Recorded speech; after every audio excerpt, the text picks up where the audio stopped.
नमस्कार. चला तर मग आज एका खूप सुंदर गोष्टीबद्दल बोलूया. ही गोष्ट आपल्याला सांगते की धार्मिक असणं आणि खरंच आध्यात्मिक असणं यात नेमका फरक काय आहे. आता हा प्रश्न बघा, आपण धार्मिक आहोत की आध्यात्मिक? कधी विचार केलाय का? म्हणजे देवळात जाणं, पूजा करणं, हे सगळं म्हणजे आध्यात्मिकता का? की त्याचा अर्थ काहीतरी वेगळाच आहे? चला, आज याच प्रश्नाचं उत्तर शोधूया. या दोन्ही गोष्टींमध्ये म्हणजे धार्मिकता आणि आध्यात्मिकता यात एक खूप मोठी दरी आहे.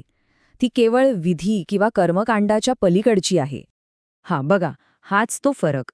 एका बाजूला आहे धार्मिक व्यक्ती, जी मंदिरात जाते, अगरबत्ती लावते, म्हणजे जे काही विधी आहेत ते पाळते.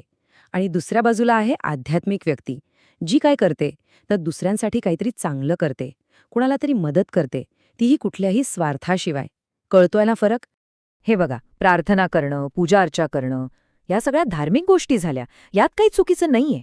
पण खरी आध्यात्मिकता ना, ती याच्याही पुढे आहे. आणि आपली आजची गोष्ट बरोबर हेच सांगणार आहे. आणि हा विचार तर आपल्या कथेचा आत्मा आहे असं समजा, की जेव्हा आपण इतरांना मदत करतो तेव्हा देव आपली मदत करतो आणि त्याचं फळ आपल्याला प्रचंड मिळतं. म्हणजे बघा, निस्वार्थपणे केलेली मदत कधीच वाया जात नाही, ती परत येतेच. चला तर मग, आता त्या गोष्टीकडे वळूया. एक छोटंसं दयाळूपणाचं कृत्य आणि त्यातून सुरू होणारी एक अप्रतिम कथा. ही गोष्ट ऐकल्यावर नक्कीच विचार करायला भाग पडाल. तर गोष्ट आहे अमेरिकेतली. तिथे एक स्त्री राहायची, विधवा होती, आणि घर कसं चालायचं तर एका छोट्याशा पेन्शनवर. म्हणजे परिस्थिती तशी बेताचीच होती. एके दिवशी काय झालं, तिच्या दारावर एक साधारण 14-15 वर्षांचा सेल्समॅन मुलगा आला. आता तिच्याकडे विकत घ्यायला तर पैसे नव्हते, पण तिने त्या मुलाकडे पाहिलं आणि तिला जाणवलं की तो खूप भुकेला आणि तहानलेला दिसतोय. तिने स्वतःच्या परिस्थितीचा विचार बाजूला ठेवला आणि तिला त्याची दया आली. आणि मग ती त्याला म्हणाली, "बाळा, बघ, माझ्याकडे तुला द्यायला पैसे तर नाहीत, पण मी तुला एक ग्लास दूध नक्की देऊ शकते." बघा, किती साधा पण किती मोठा विचार होता हा. आता बरीच वर्ष उलटून गेली आणि ती एका ग्लास दुधाची गोष्ट, त्या ऋणाची परतफेड कशी झाली ते पाहणं खूप इंटरेस्टिंग आहे. कथेला एक जबरदस्त वळण मिळतं इथून पुढे. तर झालं असं की तब्बल 15 वर्ष निघून गेली. तो मुलगा मोठा झाला आणि ती स्त्री आता खूप म्हातारी झाली होती. आणि एके दिवशी काय झालं, तिला हार्ट अटॅक आला. तिला हॉस्पिटलमध्ये ॲडमिट केलं. डॉक्टरांनी सांगितलं की मोठी सर्जरी करावी लागेल.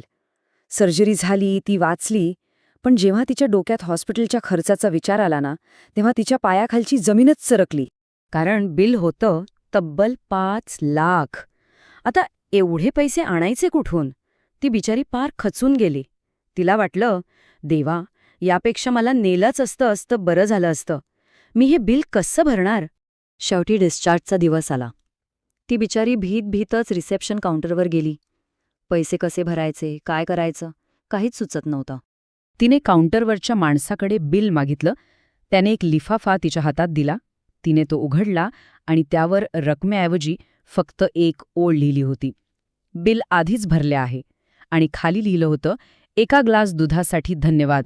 विचार करा, तिची सर्जरी करणारा सर्जन कोण होता? तोच तो लहान मुलगा ज्याला तिने 15 वर्षांपूर्वी एक ग्लास दूध दिलं होतं. तो आता एक मोठा डॉक्टर झाला होता. त्याने तिला ओळखलं आणि तिच्या उपकाराची परतफेड म्हणून तिचं सगळं बिल भरून टाकलं. आहे की नाही कमाल गोष्ट? यालाच म्हणतात जग गोल आहे. तर मग या गोष्टीतून आपण काय शिकायचे? काय आहे याचं सार? यातून एकच गोष्ट शिकायची आहे. आपण जे काही चांगलं काम करतो ना, ते कधी ना कधी कुठल्या ना कुठल्या रूपात आपल्याकडे परत येतच. कारण हे जग गोल आहे. आपण जे देतो तेच आपल्याला परत मिळतं, अनेक पटींनी. म्हणजे बघा, आपण जगाला जे देतो तेच परत मिळतं. लोक कदाचित आपलं बाह्यरूप बघतील, पण आपला हेतू काय आहे तोच सर्वात महत्त्वाचा असतो. आणि खरं सांगू, एखाद्या दुःखी चेहऱ्यावर हसू आणणं हेच खरं आध्यात्मिक काम आहे. जगातला सगळ्यात श्रीमंत माणूस तोच, जो कोणाच्या तरी हसण्याचं कारण बनतो. तर मग जाता जाता हा एक प्रश्न, आज आपण कुणाच्या आयुष्यात असा एखादा छोटासा सकारात्मक बदल घडवू शकतो? विचार नक्की करा. धन्यवाद.